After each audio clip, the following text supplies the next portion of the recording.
Assalamualaikum warahmatullahi wabarakatuh. Teman-teman sekalian, kita lanjutkan bahasan mata kuliah sintaksis kita. Pada kali ini kita masuk pada pokok bahasan frasa. Sebelumnya kita sudah melewati hakikat, pengantar umumnya, studi sintaksis dan ruang lingkupnya. Saat ini kita masuk pada poin frasa, dan insya Allah ke depannya kita masuk pada klausa dan kalimat. Nah, teman-teman sekalian, frasa, banyak para ilmuwan memberikan definisi tentang ini. Yang pertama adalah Ramlan.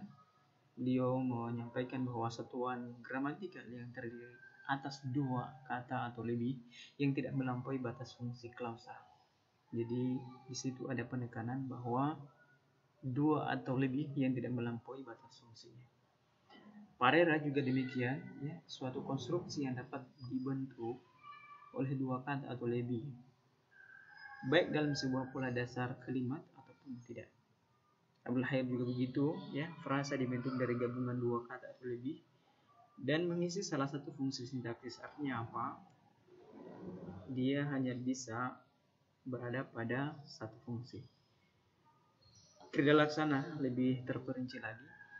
Dia mengungkapkan bahwa gabungan dua kata atau lebih yang sifatnya tidak predikatif. Jadi di sini ada penekanan yang lebih terinci. Dia mengatakan bahwa dua kata atau lebih yang sifatnya tidak melampaui dua kata atau lebih yang sifatnya tidak predikatif. Jadi selain dari predikat. Nah, kita bisa perdalam dari ramuan tadi, bisa kita perdalam dari contoh ini. Ada beberapa pendapat para ahli tadi, bisa kita perdalam lewat contoh ini. Kita lihat, ayah dan ibu membelikan buku cerita untuk adik. Jadi ini ada yang saya lingkari fungsinya. Konstruksi kalimat di atas terdiri atas frasa yang hanya dapat mengisi salah satu fungsi sintaksis. Jadi frasa nomina ini dia hanya berada pada fungsi subjek, menduduki fungsi subjek. Kemudian di sini ada verba. Frasa nomina ini, frasa nomina buku cerita sebagai frasa nomina, fungsinya hanya satu, yaitu menduduki fungsi pada tataran objek saja. Jadi buku cerita dia tidak menyeberang ke keterangan atau ke mana, ke fungsi yang lain. Jadi dia hanya pada posisi satu fungsi. Untuk adik inilah frasa preposisi, dia menduduki fungsi keterangan. Nah itu ya teman-teman. Jadi kita bisa bersimpulan bahwa frasa merupakan satuan bahasa yang terdiri atas dua kata atau lebih. Itu menjadi simpulan kita dari gambaran ini. Yang kedua, frasa merupakan satuan bahasa yang dapat mengisi salah satu fungsi dalam kalimat. Jadi dia tidak menyeberang, tidak melebihi fungsinya. Yang berikutnya adalah frasa merupakan gabungan kata yang non predikatif. Frasa non predikatif. Dan yang terakhir bisa kita bersimpulan bahwa frasa itu adalah gabungan kata dalam frasa, tidak menimbulkan makna baru. Ini yang menjadi penekanan buat kita. Frasa, misalkan ini, frasa nomina ini, ayah dan ibu. Bergabungnya ayah dan ibu ini tidak menimbulkan makna baru. Bergabungnya buku dengan cerita ini tidak menimbulkan makna baru. Bahwa buku memiliki makna memang buku secara gramatikal, cerita cerita. Nah, kalau melekatnya dua kata ini mau menimbulkan makna baru, maka itulah bukan frasa. Bukan frasa. Boleh jadi adalah kata majemuk. Karena salah satu ciri dari kata majemuk, ketika dia bergabung, dia menimbulkan makna baru. Misalkan rumah dengan sakit. Rumah sakit. Ya, rumah tidak berdiri sendiri ya. Ketika berdiri sendiri, rumah ya rumah.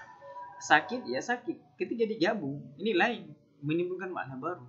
Rumah sakit artinya ya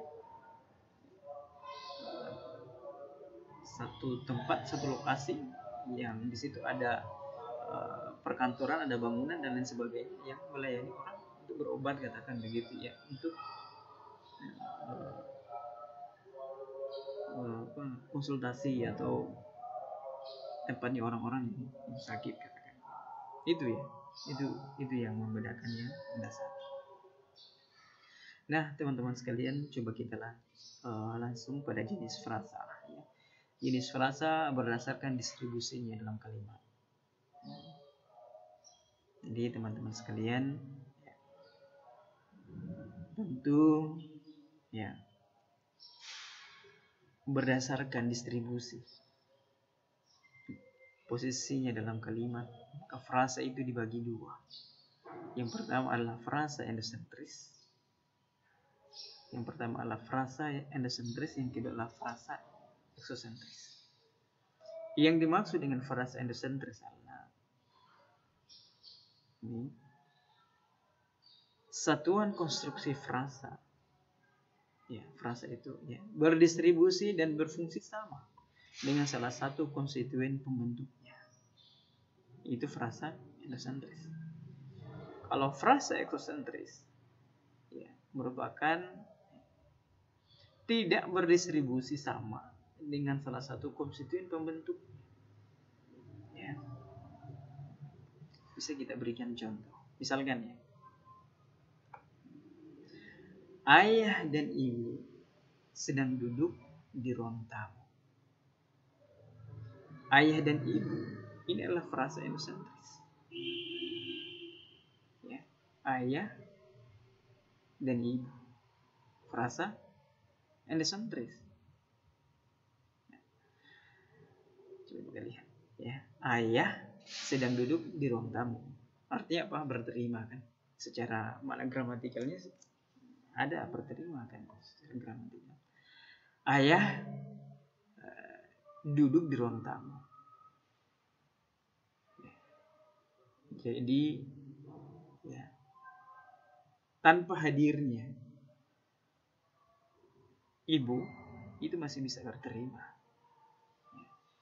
Jadi tadi yang dimaksud dengan frasa endosentris ya, apabila satuan konstruktif frasa itu berdistribusi berfungsi sama dengan salah satu konstituen membentuknya. Jadi dia bisa lepas salah satunya. Tapi kalau tadi eksosentris, dia tidak bisa ya, lepas dari salah satunya. Coba kita lihat. Kalimat ayah dan ibu sedang duduk di ruang tamu ini. Kita lihat frasa eksosentris. Frasa eksosentrisnya adalah di ruang tamu. Coba kita lihat di contohnya. Ayah dan ibu sedang duduk di. Kita lepas ruang tamunya. Secara gramatikal tidak punya makna. Sedang di apa? Coba kita lepas dinya. Ayah dan ibu sedang duduk ruang tamu. Kalimat ini secara gramatikal tidak berterima. Ya, tidak berterima.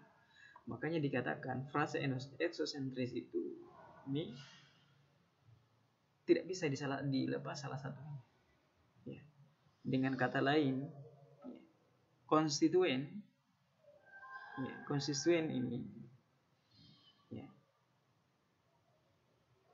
Jadi konstituen ini tidak berdistribusi sama. Artinya apa? Tidak saling menggantikan permanaan ya, secara gramatikal. Oke, baik, kita langsung ke frasa endosentris.